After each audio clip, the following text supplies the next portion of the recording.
আমি ভাইরাল হতে পারছি না, সেই সাথে তুমিও ভাইরাল হতে পারছো না। এর কারণ কি জানো?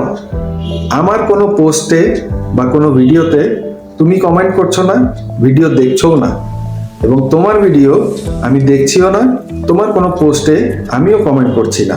সুতরাং ফেসবুক থেকে আমাদের রিচ, এনগেজমেন্ট দুটোই ডাউন করে রেখেছে। তাহলে কিভাবে আমরা ভাইরাল হব? আজকে থেকে আমার যত পোস্ট তুমি দেখবে, তোমার যত পোস্ট আমি দেখব, আমার যত ভিডিও তুমি দেখবে, তোমার যত ভিডিও আমি দেখব। আমি যদি সুন্দর কমেন্ট করতে পারি, তাহলে তুমিও সুন্দর কমেন্ট করতে পারবে। আসো আমরা সবাই মিলে একসাথে এগিয়ে যাই, যে যার মতো এনগেজমেন্টটা বাড়িয়ে নেই, এবং ফেসবুক থেকে আমাদের সবার রিচটাও বাড়িয়ে দেবে। এক সময় তুমিও ভাইরাল হবে, আর আমি তো অবশ্যই ভাইরাল হব।